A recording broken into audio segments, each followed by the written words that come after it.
నీవు తృప్తిపరచకపోతే దేవా జయం అన్నటువంటిది లేదు. కాబట్టి నీ కృప కొరకు నేను అడుగుతున్నాను, నీ సహాయం చేయము. మేము యూత్ మాకున్నటువంటి ఈ యంగ్స్టర్స్ ప్రతి ఫీల్డ్లో ఫ్లరిష్ అవ్వాలని నేను ప్రార్థన చేస్తున్నాను. దేవా ఈ సమయమును ఆశ్చర్యకరంగా చేయము. నన్ను నీ స్వాధీనంలో ఉంచుకొని నా కమ్యూనికేషన్ కరెక్ట్గా ఉండగలంటే పరిశుద్ధాత్ముడు కంట్రోల్ చేయము. వేస్తున్నామని అడుగుతున్నాను తండ్రి, ఆమెన్. సరే, నిన్న 2 రకాలైనటువంటి మనస్తత్వాల గురించి మనం చూసుకున్నాం. ఒక వ్యక్తి వాక్యం విన్నప్పుడు కఠినమైపోతాడు, కాబట్టి రెస్పాన్స్ ఉండదు. ఎందుకు కఠినం అవుతాడంటే హిస్టారికల్గా చూసుకుంటే 4 ఇన్ఫ్లుయెన్సెస్ అవి మనిషి యొక్క థింకింగ్, ఆలోచన విధానాన్ని మార్చింది. కొంతమంది అడిగితే నాకు కొన్ని అర్థం కాలేదన్నారు. అర్థం కాకపోవడానికి ఇదేం లేదు.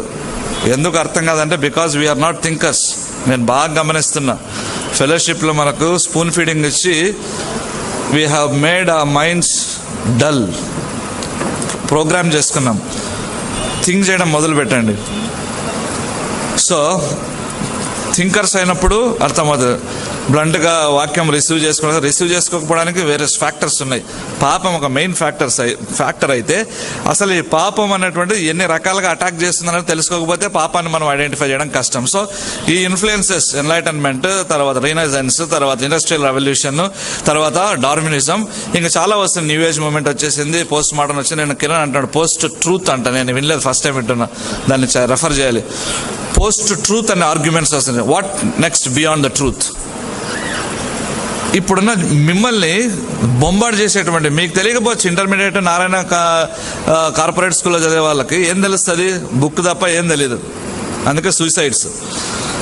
సో ఒక్కసారి మీరు దాన్ని వదిలి కార్పొరేట్ సెక్టర్స్లోకి అడుగు పెట్టారంటే, సాఫ్ట్వేర్ జాబ్ కానీ లేకపోతే ఈ కాల్ సెంటర్స్లో వర్క్ చేస్తున్నటువంటి వాళ్ళు కానీ, డబ్బు ఎక్కువై పైతం ఎక్కువై పిచ్చి పిచ్చి ఆలోచనలు వస్తున్నాయి. సో వాళ్ళ థింకింగ్ కూడా కరప్ట్ థింకింగ్ అవుతుంది. ఏదైతే ఇప్పుడు సాతాను మోడర్న్గా ప్రొజెక్ట్ చేస్తుందో ఆ థింకింగే కరెక్ట్ థింకింగ్ అంటున్నారు. అది మీరు ఎందుకు యాక్సెప్ట్ చేస్తున్నారంటే మీకు యాక్చువల్గా ఏం కరెక్ట్ అని తెలియదు. అందుకే జోష్ మెక్డవల్ బుక్ ఉంది, రైట్ ఫ్రమ్ రాంగ్ అని. దాంట్లో చెప్తున్నాడు majority of the church going Christians, ఆ Christian boys and youth, they are not able to make right from the wrong అంట. ఏది రైటో తెలియదంట, ఏది రాంగో తెలియదంట. Majority Christian church going Bible believing Christian youth గురించి మాట్లాడుతున్నాడు ఆయన. సో కాబట్టి దాని ఇన్ఫ్లుయెన్స్ వలన మనుషుల హృదయము చర్చకి వస్తుంది, వాక్యం ఉండడం కఠినమైపోతా ఉంది అనమాట. రెస్పాన్స్ అనేటువంటిది అంత ప్రాపర్గా ఉండడం లేదు. సో ఇవి ఫ్యాక్టర్స్. నెక్స్ట్ ఇప్పుడు 3వ రకమైనటువంటి వ్యక్తిత్వం లేక హృదయం అన్నమాట. అదేంటంటే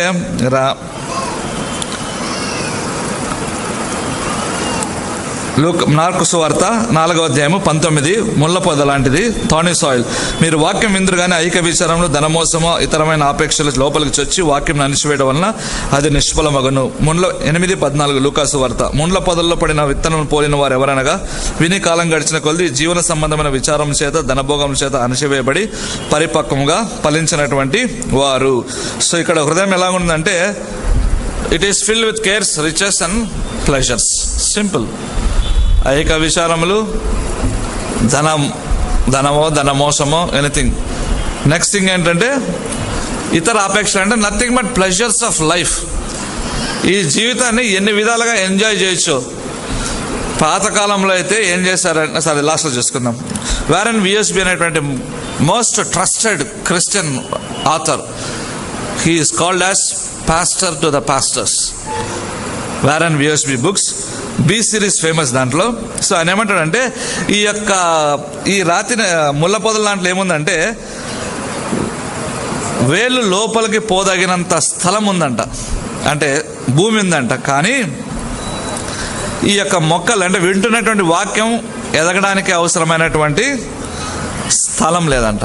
సాయిల్ ఏమో, హృదయం ఏమో పెద్దగా ఉంది, కానీ మొక్కలు మాత్రం పెరగడానికి అవసరమైంది లేదు. ఎందుకంటే ఆల్రెడీ ఐహిక విచారములు ఉన్నాయి, కేర్స్ ఉన్నాయి, ప్లెజర్స్ ఉన్నాయి, తర్వాత డబ్బు ఆక్యుపై చేసేసి అసలైన దాని వాక్యానికి ప్లేస్ లేకుండా చేశానమాట. ఈ వ్యక్తి రక్షణ పొందడానికి క్లోజ్గా వచ్చినప్పటికీ కూడాను ఫ్రూట్ అనేటువంటిది పర్ఫెక్ట్గా ఉండదని ఆయన చెప్తున్నాడు అన్నమాట. సరే, మత్తయి సువార్త 6:31. ఫస్ట్ ఏంది? ఐహిక విచారములు, కేర్స్ ఆఫ్ దిస్ వరల్డ్. కాబట్టి ఏమి తిందుమో, ఏమి త్రాగదమో, ఏమి ధరించుకుందామని చింతింపకుడి, అన్యజనులు వీటన్నిటి విషయమై విచారింతురు. ప్రజెంట్ ఇప్పుడు క్రిస్టియన్ జనరేషన్ అని చూసుకుందాం. క్రిస్టియన్ యూత్ యొక్క ప్రాబ్లం ఏమిటంటే వరీ అబౌట్ టుమారో. ఇది ప్రపంచానికి ఉన్న వ్యాధి, కానీ మనం ఇప్పుడు రెస్ట్రిక్ట్ అవుదాం క్రిస్టియన్ యూత్కే. రేపు గురించినటువంటి భయం. అదే చెప్తున్నా, ఏమి తినాలి, ఏమి త్రాగాలి, ఏమి ధరించుకోవాలి. Insecurity about the future leads to worry. భవిష్యత్తు విషయంలో కానీ అభద్రతా భావం కానీ నీకు వచ్చింది అంటే ఎలా బ్రతకాలి, ఏం చేయాలి, డిగ్రీ అయిన తర్వాత ఏం చేయాలో తెలియదు, ఆత్మహత్య చేసుకుంటా, లేకపోతే మా అమ్మని చంపేస్తే ఆమె ఉద్యోగం నాకు వస్తుంది. ఇన్సెక్యూర్డ్ ఫీలింగ్స్ ఇలాంటి వాళ్ళు ఉన్నారు. శంకరాని కాలేజ్లో పోతే తల్లిదండ్రులు పక్కన చంపితే ఉద్యోగాలు వచ్చే వాళ్ళు కూడా ఉన్నారు. సో ఈ ఇన్సెక్యూరిటీ ఏం చేస్తుందంటే చింతకు లీడ్ చేస్తుంది. ఎలా చేయాలి అని చెప్పి పర్వర్షన్కి మనం పోతాం అనమాట. ఎందుకు ఐక విచారాలు అంటే ఇంకొక విధంగా చెప్పుకోవచ్చు, అది ప్లెజర్స్ కింద చెప్పవచ్చు, కానీ ఇంకొక విధంగా చెప్పుకోవచ్చు. పెళ్ళైనటువంటి వాళ్ళు ఏం చేస్తున్నారంటే చాలామంది, okay it's good, young Christian couples ఉన్నారు కాబట్టి చెప్తున్నాను, 30 లోపల ఇప్పుడు పిల్లల కంటే ప్రాబ్లం అవుతుంది. అలాగని పిల్లలు కంటూ వెళ్ళమని కాదు, దాని అర్థం గ్యాప్ ఉండాలి, కనీసం మెడికల్ సెన్స్ అన్న మనకు ఉండాలి. అది కూడా లేకుండా మనం ఒట్టి పెళ్ళిళ్ళు చేసుకోవడానికి కుదరదు. సో అలాగని 4-5 years గ్యాప్ వచ్చి పిల్లలు కనడం అన్నట్టు ఉంటుంది. ఇదొక వరి అయిపోయింది. బిబ్లికల్గా థింకింగ్ పర్వర్ట్ అయినప్పుడు ఏమవుతుందంటే రకరకాల విచారాలన్నీ మనల్ని పట్టుకుంటాయి. నా అమెరికన్ నా కొలీగ్ ఉన్నాడు థియాలజీ చేసేటప్పుడు, వాళ్ళిద్దరూ తజ్బెకిస్తాన్కి, భార్య ఏమో ఇంగ్లీష్, ఇతనేమో అమెరికన్, ఇద్దరు పెళ్లి చేసుకొని తజ్బెకిస్తాన్కి సేవకు వెళ్ళారు. తజ్బెకిస్తాన్ ఎలా ఉంటుందంటే రోజుకు 3 గంటలు 2 గంటలు కరెంట్ ఉంటుంది. మరి ఎలా తీయాలి అసైన్మెంట్స్ రాస్తుంటే హెడ్ ల్యాంప్ పెట్టుకొని రాస్తూ ఉంటాడంట. మనమేమో కరెంట్ గంట సేపు 10 నిమిషాలు పోతే తిడుతూ ఉంటారు. ఇక్కడ హెడ్ ల్యాంప్ పెట్టుకొని మైన్స్లో పోయే వాళ్ళు పని చేసే వాళ్ళు పెట్టుకొని రాస్తారు. వాడికి పిల్లలు లేరు. నేనేమన్నా అంటే నీ పిల్లల కొరకు ప్రార్థన చేస్తే డో వరీ డానియల్, ఐఎమ్ హ్యాపీ అన్నాడు. పిల్లలు లేరు, ఐఎమ్ హ్యాపీ అన్నాడు. సో వాని వరి ఎంత ఏంటంటే తజ్బెకిస్తాన్లో ముస్లిమ్స్కి సువార్త ఎలా అందించాలని దాని మీద థింక్ చేస్తున్నాడు కాబట్టి మిగతా విషయాలు పెద్ద పట్టించుకోండి. ఈ లెవెల్కి మనం ఎప్పుడు వస్తాం, ఇండియన్స్ పర్టికులర్గా.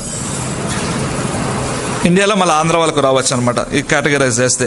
సో ఈ వరీస్ ఇలా క్రిస్టియన్ యంగ్ కపుల్స్ పెళ్లి చేసుకున్న తర్వాత డిఫరెంట్ వరీస్ వస్తాయి. ఏం వరీస్ వస్తాయంటే అంతవరకు మన బైక్లో వెళ్ళినాడు ఏమంటారంటే కారు కావాలంటే, ఎందుకు కారు కావాలంటే పాప పుట్టిందా బాబు పుట్టాడు అంటారు. బాబు పుడితే తిరగని బైక్లో, ఎందుకంటే పొల్యూషన్కి ఇమ్యూనిటీ వస్తుంది.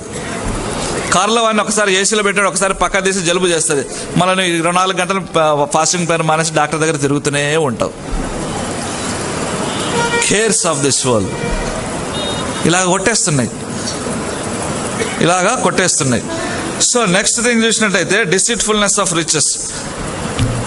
ఈ యొక్క ధనమోసం ఏమిటంటే ఒక యంగ్ ప్రొఫెషనల్గా, ఒక సాఫ్ట్వేర్ ఇంజనీర్గా కానీ, లేకపోతే ఫ్రెష్ రిక్రూట్గా కానీ నువ్వేం చేయవచ్చు అంటే డబ్బు గురించి, ఇన్వెస్ట్మెంట్స్ గురించి నువ్వు వరీ కాకపోవచ్చు బిగినింగ్లో.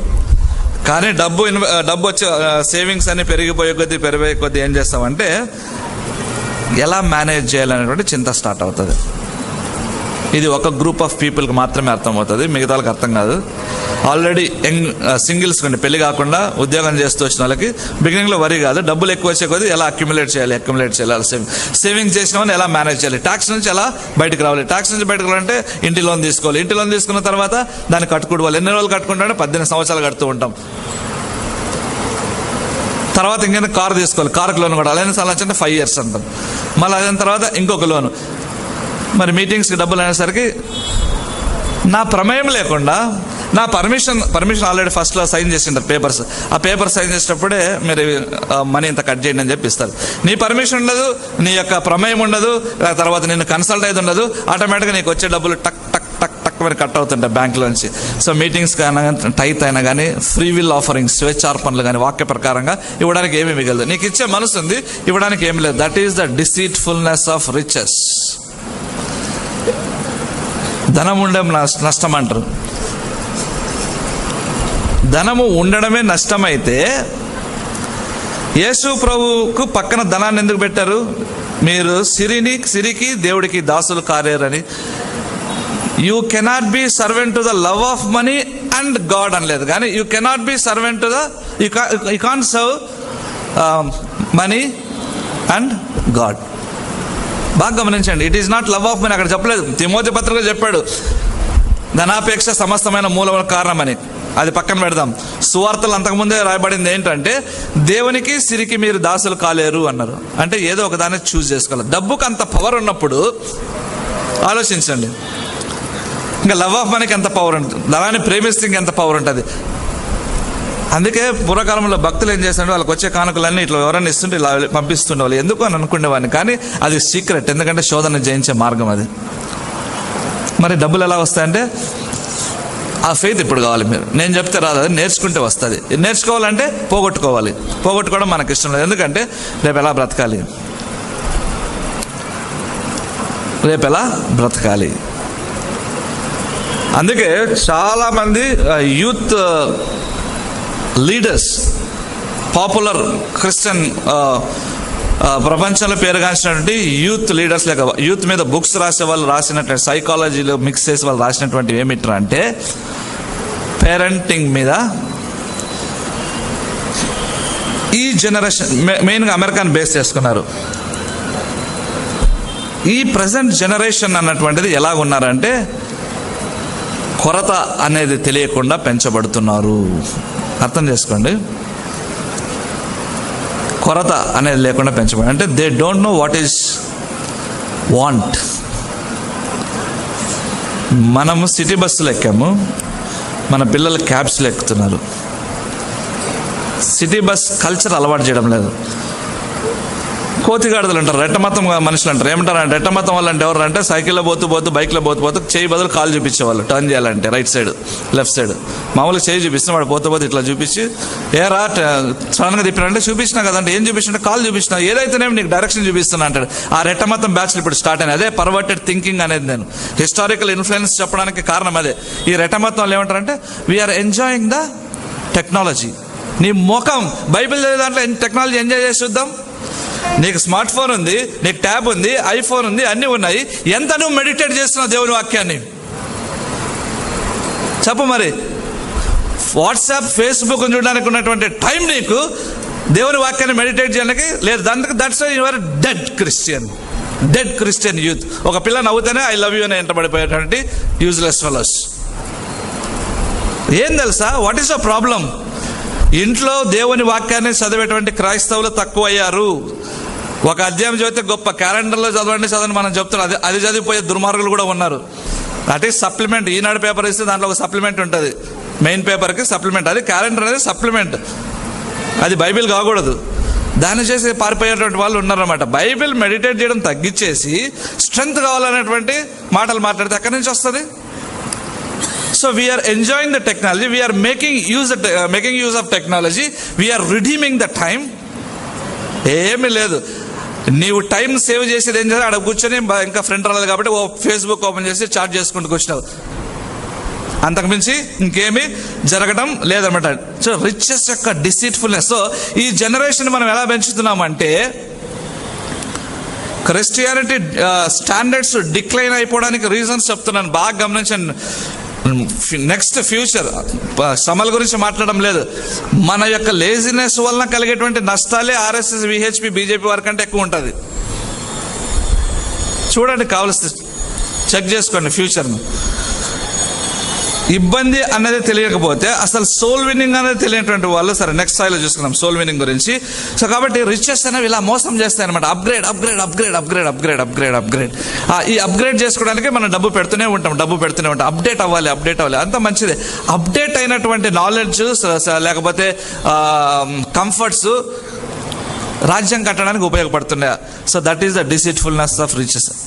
ధనం ఎలా మోసం చేస్తుంది? అంబానీస్ కొన్ని వేల కోట్లు. ఫోర్బ్స్ మ్యాగజైన్లో Asia's the top rich man అన్నాడు. మరి అంబానీస్ డబ్బు సంపాదించడం ఆపేస్తారా చెప్పండి? టాటాస్ ఆపేస్తారా చెప్పండి? అదానీ గ్రూప్ ఆపేసిందా? పల్లంజీ బిల్డర్స్ వాళ్ళు ఆపేశారా చెప్పండి? వీళ్ళంతా చాలా పార్సీలు కూడా ఉన్నారు. టాటా తర్వాత షాపూర్, పల్లంజీ వీళ్ళు ఆపేశారా డబ్బు సంపాదించడం? ఎందుకు ఆపలేదు? ఎక్కడో ఒకసారి స్టాప్ పెట్టాలి కదా. అది ధనం యొక్క మోసం. నువ్వు ఈ ఏజ్ నుంచే డబ్బు సంపాదించాలనేటువంటి ట్రాప్లో కానీ పడితే ఇక పెళ్లి చేసుకోవడానికి దేనికి పనికిరావు. పెళ్ళి ఎవరిని చేసుకుంటావంటే, ఇప్పుడు క్యాస్ట్ అడుగుతున్నారు, అది ఎదవది. ఈ క్యాస్ట్ అడిగేవాడికి బైబిల్ తెలియదు, భగవద్గీత తెలియదు, మనుశాస్త్రం కూడా తెలియదు. అందుకే చెప్తున్నా, క్రిస్టియన్స్ ఎలా చచ్చిపోతారంటే వాక్యాన్ని చదవకుండా ధ్యానించకుండానే చచ్చిపోతారు. స్పిరిచువల్ డిసీజెస్ అన్నీ వస్తాయి. ఎవరో మనుశాస్త్రంలో మనుషుల్ని డివైడ్ చేస్తే క్రైస్తవులంతా క్యాస్ట్ని బేస్ చేసుకొని జీవిస్తారు. ఇలా క్యాస్ట్ చూస్తే క్రైస్తవులందరికీ ఆదికాండం 1వ అధ్యాయం 2వ అధ్యాయం పేజీలు ఉండవు, బైబిల్లో ఆ చాప్టర్స్ ఉండవు. స్త్రీని గాను పురుషుని గాను దేవుడు సృష్టిస్తే నీకు బయటకు వచ్చేసరికి క్యాస్ట్ ఎందుకు వస్తుంది? సో కాబట్టి ఇలాంటి బేస్ చేసుకొని చూసేవాళ్ళు ఇప్పుడు అది చూడరు అన్నమాట. ఎందుకంటే శాలరీ ఎంత, పర్మనెంటా, ట్రాన్స్ఫర్ వస్తుందా రాదా, ప్రమోషన్స్ ఎంత ఉన్నాయి, ఇవి చూస్తే జనరేషన్ ఆల్రెడీ స్టార్ట్ అయింది, ఇది ఎక్కువ అవుతుంది అనమాట. ఎందుకు? డిసీట్ఫుల్నెస్ ఆఫ్ రిచెస్. నాకు 50,000 వస్తుంది, వచ్చే అమ్మకు ఒక 50,000 అయితే 50,000 మేము దీన్ని పెడతాము, 50,000లో ఒక 25,000 మేము మిగిలించుకుంటాము,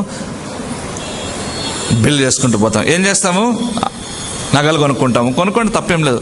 ఒక నగ వేసుకోవచ్చు, తప్పేం లేదు. ఒక చైన్ వేసుకోవచ్చు, తప్పేం లేదు. ఉరితాడ మీద 3-4 వేసుకుంటే ఏం నష్టం? నవ్వుతారు జనాలు చూసి.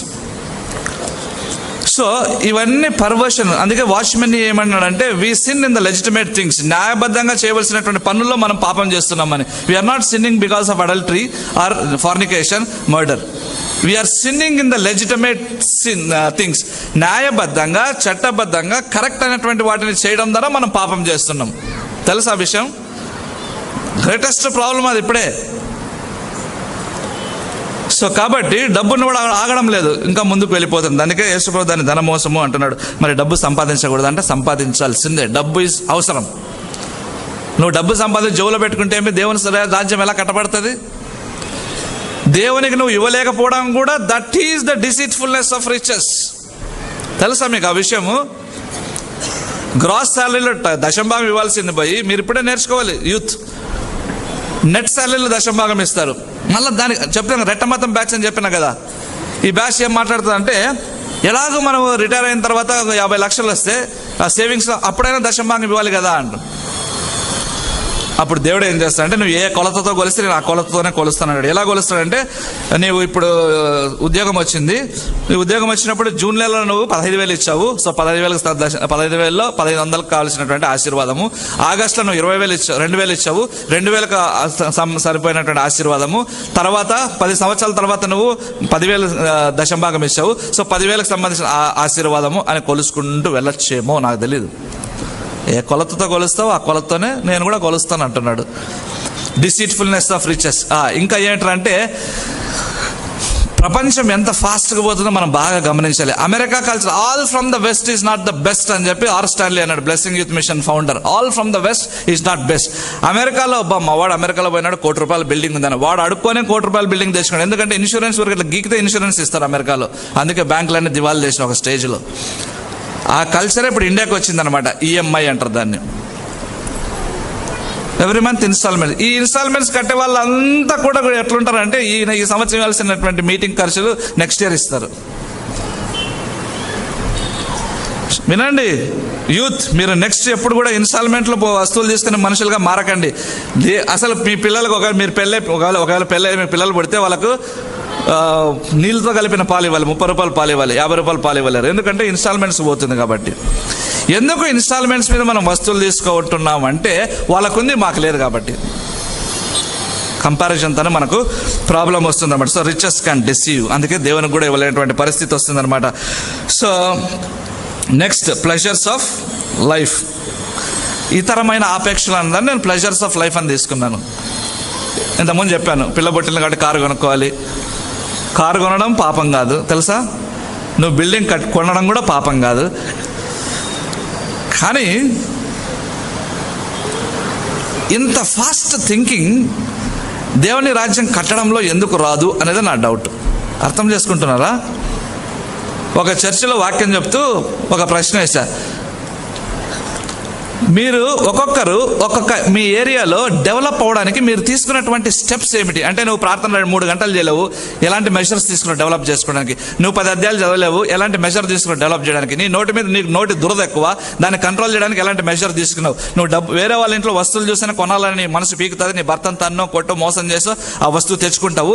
దీని మీద జయం పొందడానికి నువ్వు ఎలాంటి స్టెప్ తీసుకున్నావు? ఏ అమ్మాయిని చూసినా ఇష్టపడేటువంటి మనస్తత్వం ఉంది, ఇది జయించడానికి నువ్వు ఎలాంటి స్టెప్ తీసుకున్నావు అని ప్రశ్న వేస్తే ఒక్కరు కూడా ఒక ఆన్సర్ చెప్పలేదు. ఎందుకంటే they have not taken any measures to develop personally. That is Christianity. ప్రస్తుతం వ్యక్తిగతంగా మనం డెవలప్ అవడానికి ఏమీ మెజర్స్ తీసుకోవడం లేదు. లీడర్షిప్ మీద హార్ట్ ఆఫ్ క్రిస్టియన్ లీడర్షిప్ అనే బుక్లో ఆయన ఏమని రాశాడంటే, a leader must grow every day అన్నాడంట. అని ఆయన ఏమన్నాడంటే, ఈ రోజు నువ్వు కొత్తగా నేర్చుకున్నటువంటి విషయం ఏమిటి, కమాన్ షో మీ అన్నాడంట. ఈరోజు నేను బతికున్నానంటే what did I learn a new thing, ఏమి కొత్త విషయాన్ని నేను నేర్చుకున్నాను. ఏమైనా నేర్చుకోవచ్చు, పలానా టైంలో పలానా మాట మాట్లాడుకునడం మంచిది అని ఎక్కువగా వాగే వాళ్ళ దగ్గర నుంచి నేర్చుకొస్తారు. ప్లెజర్స్ ఆఫ్ లైఫ్ దగ్గర నుంచి చూసుకున్నట్టయితే కంఫర్ట్స్, లగ్జరీ ఇవి ఎక్కువ అయిపోతున్నాయి. అందుకే ఈ జనరేషన్ ఎలాంటంటే సమస్యలు, ప్రాబ్లమ్స్ లేకుండా పెంచబడుతున్నాయి. అందుకే మన జనరేషన్లో మీకు క్రైసిస్ మేనేజ్మెంట్ అనేది తెలియదు. అందుకే పెళ్లి చేసుకున్న 3 నెలలకే ఇట్లా కాలుతో కొట్టి భర్తను అమ్మ దగ్గరకు వచ్చి, అమ్మ వాడు సాడిస్టే నన్ను విసిగిస్తున్నట్టే, నువ్వు పోవద్దు మన దగ్గరికి, నీకు కావాలంటే ఇంకో పెళ్లి చేస్తా. క్రైసిస్ మేనేజ్మెంట్ లేదు మన పిల్లలకి. లేకపోతే ఇంకో కొంతమంది జనరేషన్ తరానంటే, మా బాబాయ్ పెళ్ళి ఫెయిల్ అయింది, మా పిన్ని పెళ్ళి ఫెయిల్ అయింది, మా అక్క పెళ్ళి ఫెయిల్ అయింది, నాకు పెళ్ళే వద్దు అంట. సరే, నేను అంగీకరిస్తా. ఇన్ఫ్లుయెన్సెస్. ఇప్పుడు నేను ఇంకోటి చెప్తా. ఎన్ని ఓల్వో బస్సులు యాక్సిడెంట్ అవుతున్నాయి, ఎక్కకుండా మానుతున్నావా?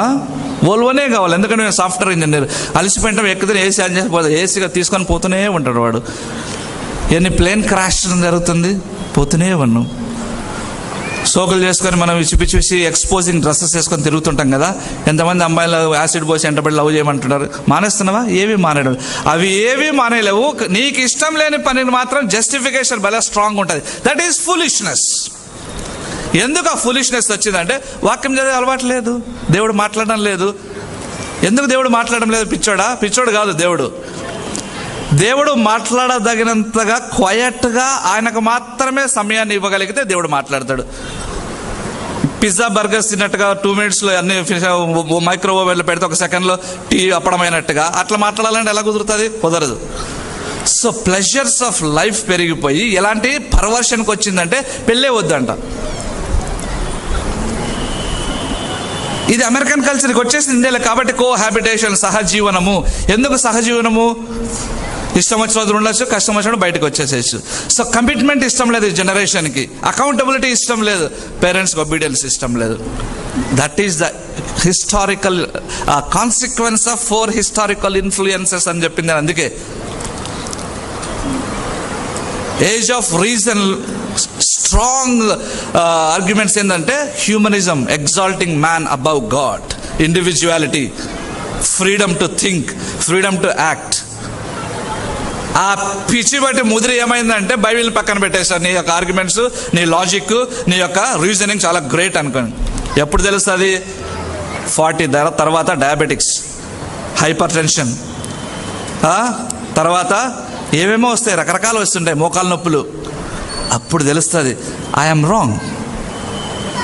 అప్పుడు పెళ్లి చేసుకోవడానికి ఎవడు త్యాగం, స్వాతంత్ర సమరయోధులు ఎవరు మిగిలిండరు, దేశం కొరకు ప్రాణాలు ఇచ్చిన వాళ్ళు.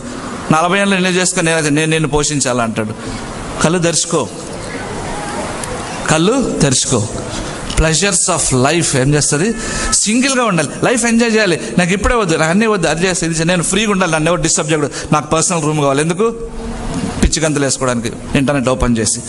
సో కాబట్టి ఎక్కువ సమయం మనం ఎందుకు కష్టాలు పడిపోతామంటే బికాస్ ఆఫ్ కంపారిజన్. ఆదాము అవ్వల దగ్గరికి సాతాను వచ్చి, అంటే అవ్వ దగ్గరికి వచ్చి కంపేర్ చేశాడు దేవుడిని. You will be like God, flat. ఇప్పుడు సమస్య అంతా కంపారిజన్స్ వలన వస్తుంది అనమాట. సో నెక్స్ట్ సాయిల్ చూసినట్టయితే 4th సాయిల్, లూకాసు వార్త 8:15. మంచి నెల ఉండువారు వారెవరనగా యోగ్యమైన మంచి మనసుతో వాక్యం విని దాన్ని అవలంబించి ఓపికతో ఫలించువారు. ఈ సాయిల్స్కి నేను కంక్లూజన్ ఇవ్వడం లేదు, మీరు కొన్ని సంవత్సరాలుగా వినింటారు. మీరు అర్థం చేసుకోవాలి, ఈ రాతి నెలలో ఫ్రూట్ ఉండదు, ముళ్ళ పొదలో ఫ్రూట్ ఉండదు. ఎందుకంటే ఇవన్నీ ఏం చేస్తాయంటే వాక్యాన్ని అణిచివేస్తాయి, అంటే థింక్ చేయకుండా చేసేస్తాయి. ప్రయారిటీ వేరే వాటికి ఇచ్చి వాక్య ప్రకారం జీవించడానికి ఇవ్వ కాబట్టి there will be no fruit. So fourth soil is a good soil. So faithful hearers అంటారు వీళ్ళని. సో దీని యొక్క హృదయస్థితి కలిగిన వారి యొక్క లక్షణాలు ఎలా ఉంటాయంటే, వాళ్ళు ఎలా ఉంటారంటే దే విల్ బి హానెస్ట్, యోగ్యమైన మనసు ఉంటుంది. తర్వాత గుడ్ హార్ట్ అంటే యోగ్యమైన మనసు, ఆనెస్టీ, పేషెన్స్. అసలు ఆనెస్టీ అన్నది కానీ చూసుకున్నట్టయితే ఏంటంటే, yes I'm a sinner, that's all. వాక్యం ఏంటున్నప్పుడు నష్టమేమి చెప్పండి. పాపం చేసినాడు పాపం అని చెప్పండి. దేవుని దగ్గరికి వెళ్ళి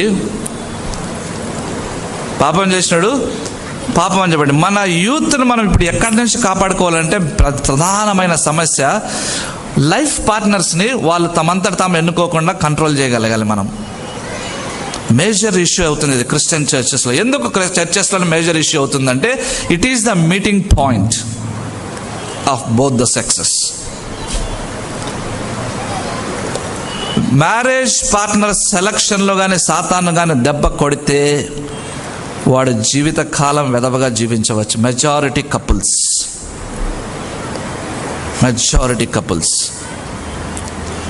ఎందుకు మ్యారేజ్ సెలక్షన్ క్రైటీరియా ప్రాబ్లం అవుతుంది అంటే, పెళ్లికి ముందే రక్షణ పొందరు. రక్షణ పొందినటువంటి వాడు పరిశుద్ధపరచబడడానికి ప్రార్థన చేయరు. ఇదంతా ఐఫోన్ జనరేషన్ లేకపోతే ఆండ్రాయిడ్ జనరేషన్, అన్నీ అప్డేట్ జనరేషన్లోనే ఉన్నాం మనం. ప్రతిదీ అప్డేట్. భార్యను మాత్రం అప్డేట్ చేసే టెక్నాలజీ రానందుకు దేవునికి స్తోత్రం. మార్చడం అప్డేట్ అనడం అంటే నా ఉద్దేశం. సో రక్షణ పొందినాడు, ప్రార్థన చేయడం లేదు పరిశుద్ధపరచబడడానికి ప్రార్థన చేయకపోతే ఇక సెలక్షన్స్ అన్ని, చాయిసెస్ అన్ని రాంగ్ ఉంటాయి. ఇది క్రైటీరియా. అసలు క్రిస్టియన్ లైఫ్ జీవించడానికి ఇది క్రైటీరియా, పరిశుద్ధపరచబడ్డం అని.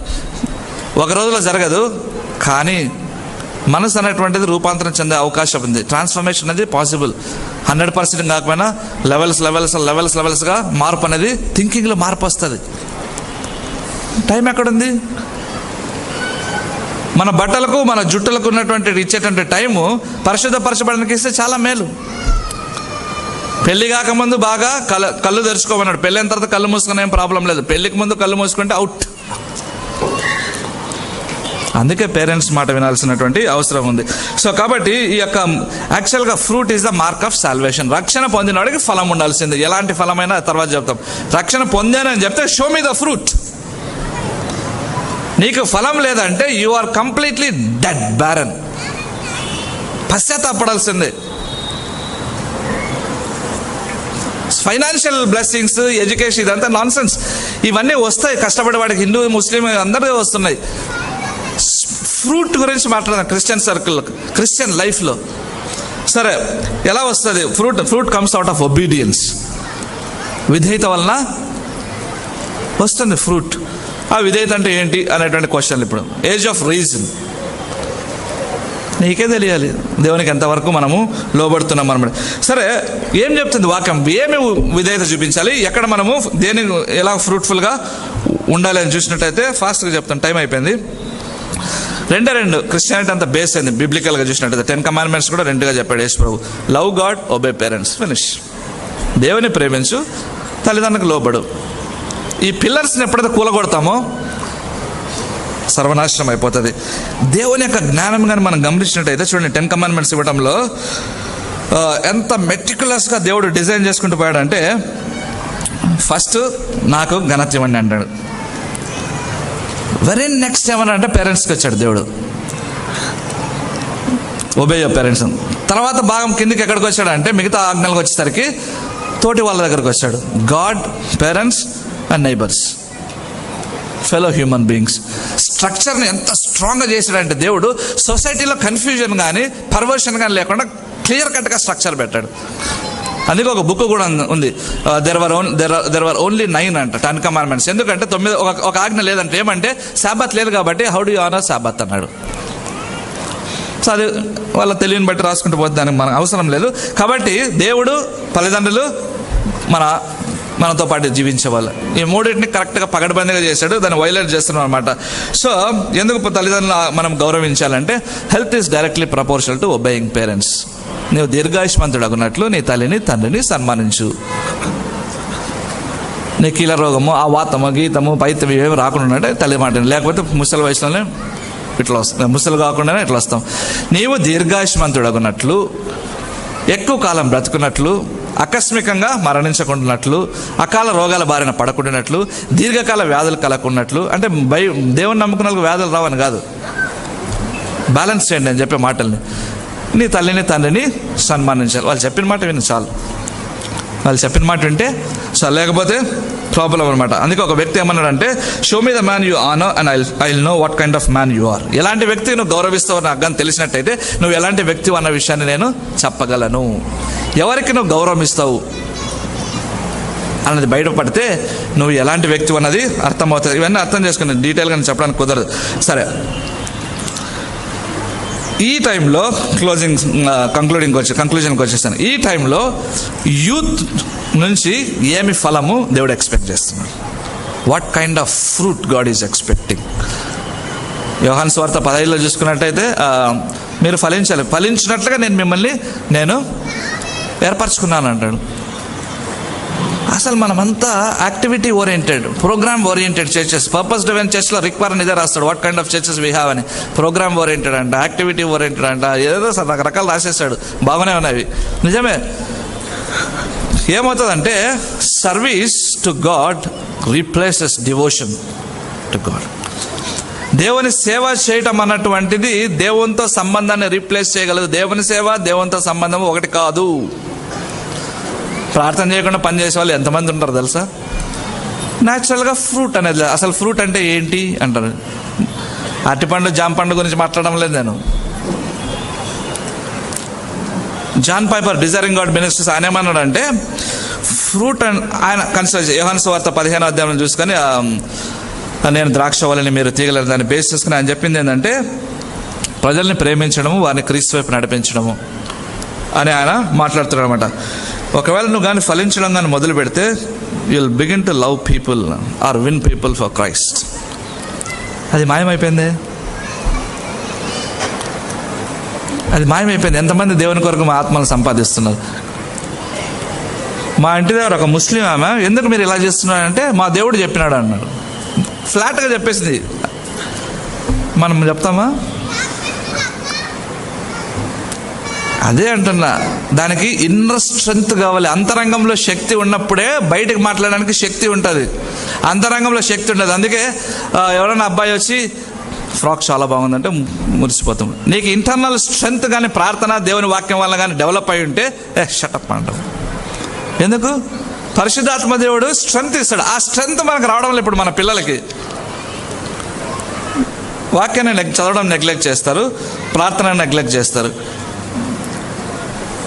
మొన్న క్వశ్చన్ కావాలని పెట్టాను, what influence youth most thing అంటే చాలామంది ఏదో రాసుకుంటూ వచ్చారు. వాట్సాప్ గ్రూప్లో ఎల్ఈఎఫ్ సిస్టర్స్ ప్రేయర్ గ్రూప్ అని 2 గ్రూప్స్లో పెడితే యాక్చువల్గా ఏమన్నా జోష్ మెక్డవల్ రాసింది ఏంట్రా అంటే ఆయన రాసింది these are storms and tsunamis, historical influence గురించి, enlightenment, renaissance, revolution, industrial revolution, Darwinism. ఈ స్టార్మ్స్ నుంచి వచ్చిన ఎలా ఫేస్ చేయాలో అన్నటువంటి స్ట్రాటజీ పేరెంట్స్కి లేకపోవటాన్ని బట్టి parents are the only factor which who influences children. Youth అనొచ్చు, children. Parents are the only factors, only factor. ప్రపంచంలో రకరకాల ఫిలాసఫీస్, థియాలజీస్, తర్వాత పర్వర్షన్స్, అట్రాక్షన్స్, డిస్ట్రాక్షన్స్ ఉన్నాయి. అవన్నీ నీ కుమార్తె మీద, నీ కుమారుడి మీద పడుతున్నప్పుడు దాన్ని ఎలా ఫేస్ చేయాలి, పిల్లలు ఎలా ఎక్విప్ చేయాలనేటువంటిది పేరెంట్స్ తెలియకపోవడం బట్టి they have spoiled. So single most factor which influence the children is parents. Jewish family ముగిస్తాను. ఈ జూయిష్ ఫ్యామిలీ వాళ్ళు జ్యూస్ ఫ్యామిలీ సిస్టమ్కి చాలా ప్రామినెన్స్ ఇస్తారు. గవర్నమెంట్ జాబ్ చేసే వాళ్ళు కూడా గవర్నమెంట్ వాళ్ళకు కొంచెం ఫ్రీడమ్ ఇస్తుంది పిల్లల మీద ఫోకస్ చేయడానికి. అందరినీ వదిలేసి పిల్లల గురించి చేస్తారు. ఒక ఫ్యామిలీ గురించి స్టడీ చేస్తున్నప్పుడు ఆ ఫ్యామిలీ ఏమంటాడు, 6 or 7 members పిల్లలు అంట ఆయనకి. ఇప్పుడు ఈ జనరేషన్లో వీ లవ్ అంటాడు ఆయన. ఆ లార్జ్ ఫ్యామిలీని పెంచడానికి, వాళ్ళతో సమయం గడపడానికి గవర్నమెంట్ అలవెన్స్ కూడా ఇచ్చింది. అలవెన్స్ అంటే టైం. ఆయన ఏం చేస్తాడు, నా పిల్లలతో ఎగురుతాను, దూకుతాను, చేస్తాను, అన్నీ చేస్తాను. ఇప్పుడు కొద్దిగా కష్టం, కానీ వాళ్ళు ఆ సిస్టమ్ మెయింటైన్ చేసుకుంటూ వచ్చారు. ఆయన ఏమన్నాడంటే, వీళ్ళందరూ పడుకున్న తర్వాత I will go and work for hours అన్నాడు. గంటలు గంటలు పనిచేస్తాను, నా రెస్పాన్సిబిలిటీ నేను. సో కాబట్టి నోబెల్ ప్రైజ్ స్టార్ట్ అయినప్పటి నుంచి 2001 వరకు అనుకుంటా, దాదాపుగా ఓన్లీ ఇజ్రాయలైట్స్కి 130 నోబెల్ ప్రైజెస్ వచ్చినాయి. అంటే 130 నోబెల్ లారియట్స్ ఇజ్రాయెల్ కంట్రీలో ఉన్నారు. ప్రపంచంలో వారి జనాభా బహుశా 1/4 కూడా కాదు, 0.5 times something, very minimal. 25 crores, some 12 crores, 15 crores అన్నారు. అలాంటి వీళ్ళకు నోబెల్ ప్రైజ్ స్టార్ట్ అయినప్పటి నుంచి 2001 వరకు ఏమో సంథింగ్, ఇయర్ మర్చిపోయినాను, ఆల్మోస్ట్ 130 నోబెల్ ప్రైజెస్ వాళ్ళు గెలిచారు. We're a small country. Family system చాలా స్ట్రాంగ్ ఉంది, చాలా strong family system. First 3 years of childhood, సరే నేను పేరెంట్స్లోకి వెళ్ళిపోతున్నాను. ఓకే, సో కాబట్టి యూత్ని అంతా పెట్టుకున్నాను. అందుకే న్యూయార్క్లో స్టాక్ ఎక్స్చేంజ్ అప్పుడు యూత్ వాళ్ళ సినగాగ్లో, సమాజ మందిరం, యూదులు ఆరాధించే ప్లేస్ని సమాజ మందిరం అంట, సినగాగ్ వాళ్ళు ఆరాధించడానికి వచ్చిన తర్వాత, ఆ వర్షిప్ అయిపోయిన తర్వాత వాళ్ళకు స్టాక్ ఎక్స్చేంజ్లో Jewish experts, top most people, American stock markets, ప్రపంచంలో చాలా స్టాక్ మార్కెట్స్ జ్యూస్ ట్రేడ్ చేస్తుంటారు majority. So top most expert, Jewish experts ఏం చేస్తారు, వాళ్ళ యూత్ అంతా కూర్చోబెట్టి స్టాక్ మార్కెటింగ్ సీక్రెట్స్ చెప్తారు. They are just building their youth, సెక్యులర్గా, స్పిరిచువల్గా. వాళ్ళంతా అవి చెప్తున్నారు అనుకుంటాను. స్పిరిచువల్ వాల్యూస్ చాలా స్ట్రాంగ్గా కూడా మెయింటైన్ చేసుకున్న వాళ్ళు ఉన్నారు, Jewish system. So spirituality and secularity, they are in the key position. America సెనెట్లో ఇజ్రాయెల్కి వ్యతిరేకంగా ఎందుకు ఎన్ని లాస్ పాస్ చేయలేకున్నారు? Only reason, majority of the senate is control by Jewish business man. ఉంటావా ఊడతావా, you cannot go against Israel అంటాడు. అంతే. మల్టీ మిలియనీర్స్ అంతా Jews, majority. Top most millionaires కాదు, మెజారిటీ ఆఫ్ మల్టీ మిలియనర్స్ అంతా Jews. Chosen nation, blessed nation, అది వాళ్ళకి ఆశీర్వాదం. కానీ వాళ్ళు డెవలప్ చేసుకున్నారు. సో మనము ఇంకా అధికులం, వీఆర్ స్పిరిచువల్లీ చోజన్ పీపుల్. యూదుల కంటే గొప్పవారం, ఎందుకంటే యేసుక్రీస్తు మన కొరకు చనిపోయి తిరిగి లేచినాడు. అలాంటప్పుడు నీవు దేవుని మాట వింటే నువ్వు ఒక జోసెఫ్ కాగలవు. ప్రపంచం is looking for a leader, తెలుసా మీకు? World is looking for a leader, A innovator. ఇప్పుడున్న సమస్యలకు కారణం కనుక్కోవడానికి ఎవరు ముందుకు వస్తారు?